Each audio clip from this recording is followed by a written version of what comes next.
সুপ্রিয় দর্শক, ইতিমধ্যে আপনারা দেখতে পাচ্ছেন যে আমরা হযরত শাহজালাল আন্তর্জাতিক বিমানবন্দরের কার্গো সাইটে যে আমরা এখানে অবস্থান করতেছি, এখানকার অবস্থা অনেক ভয়াবহ। এবং আমরা যখন ভিতরে প্রবেশ করি তখন দেখি এখানে অনেক ভয়াবহ একটা অবস্থা।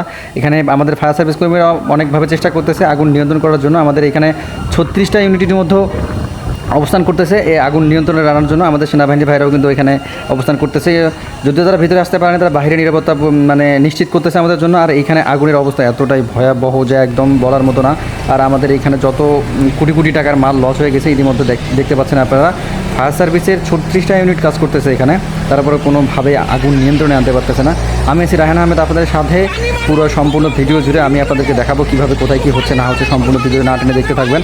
আর এখানকার যে অবস্থা এটা একদম না বললেই নয়, আপনারা যা দেখতে পাচ্ছেন ভিডিওতে। আর আমরা যখন বাইরে থেকে এটা দেখাবো তখন দেখবেন যে ভিতর দিক দিয়ে কত একদম কালো ধোয়া বের হচ্ছে, না জানি ভিতরে কত কী পড়তেছে। এখানে আমাদের বাইরে ফায়ার সার্ভিসের ইউনিট আছে 3টি এবং ভিতরে আছে 35টির মতো আর কি। তবে যদি আগুন নিয়ন্ত্রণে না আনতে পারে তারপরে আরও অনেক ফায়ার সার্ভিস বা অন্যান্য যে ফায়ার সার্ভিস ইউনিটগুলো আছে তাহলে তারা অবশ্যই এখানে আসবেন। আর বাইরে যে সেনাবাহিনীর সদস্যরা আছেন তারা নিশ্চিত করতেছে, নিরাপদ নিশ্চিত করতেছে এবং জনগণদের বোঝানোর চেষ্টা করতেছে যে এখানে আসা যাবে না বা এই ধরনের কোনো কিছু একটা করতে যাচ্ছে। তো আমরা যখন এখানে অনেকজনের সাথে কথা বলি যে আগুনটা কীভাবে লাগে এটা এখন পর্যন্ত জানা যায় নাই। তবে এটার জন্য একটা কমিটি গঠন করা হয়েছে, যে তদন্ত কমিটি গঠন করেছে। তো পরবর্তীতে হয়তো আপনাদেরকে আমি আপডেট জানাইতে পারবো ইনশাল্লাহ। আর এইখানকার যে অবস্থা অনেক ভয়াবহ, এখানে মানুষ কয়েকজন মারা গেছে এবং কয়েকজন বেঁচে আছে, কয়েকজন আহত এটাও নিশ্চিত করা যাচ্ছে না, যেহেতু আগুন ভিতরে দাউ দাউ করে জ্বলতেছে। আর এখানে অনেক অসংখ্য প্রবাসী লাশও ছিল, যে লাশগুলো আর কি এখানে ভিতরে যখন রিজার্ভ করা হয়েছে এখানে ডেলিভারি করার জন্য তাদের জন্মস্থানে।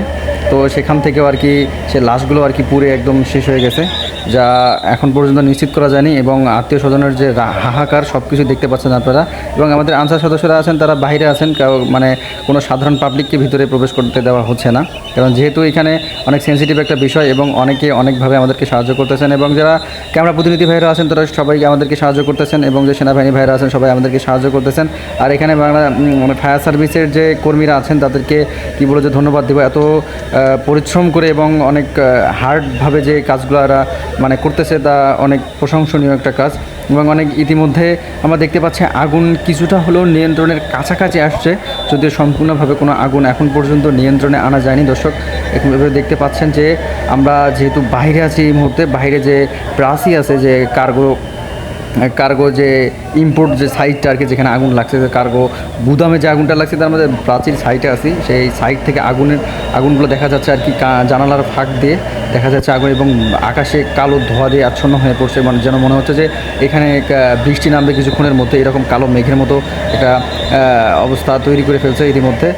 আপনারা দেখতে পাচ্ছেন যে আমরা বাহির থেকে দেখানোর চেষ্টা করতেছি এবং অসংখ্য ধোঁয়া দেখতে পাচ্ছেন আপনারা, যা অনেক ঢাকা শহরের একদম বাজে একটা অবস্থায় পরিণত করে ফেলেছে। আমরা ইতিমধ্যে গত 2 দিন আগে আমরা চট্টগ্রামে ইপিজেডে আগুন দেখেছি, আজকে আবার হচ্ছে আমাদের হযরত শাহজালাল আন্তর্জাতিক বিমানবন্দরে আগুন দেখতে পাচ্ছি আমরা। এটা আমাদের জন্য অত্যন্ত দুঃখজনক একটা বিষয়।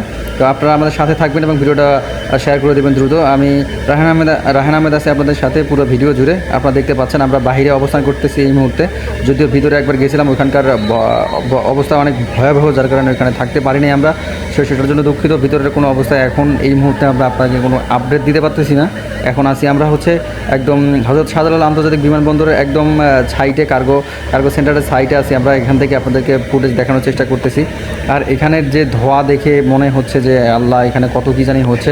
সবচেয়ে খারাপ লাগতেছে যে আত্মীয় স্বজনের যে হাহাকার, যাদের যে প্রবাসী ভাইয়েরা আর কি মারা গেছেন অনেক দিন ওই প্রবাসে থাকার পরও যখন লাশটা এখানে আসছে, সেই লাশটা পর্যন্ত এখানে মারা গেছে আমরা শুনতে পাইছি আর কি। এটা কতটুকু সত্য সেটাও আমরা জানি না, তবে আমরা এটা জানতে পারছি যে এখানে যে লাশগুলো ছিল ডেলিভারি করে রাখার জন্য, সে লাশগুলো নাকি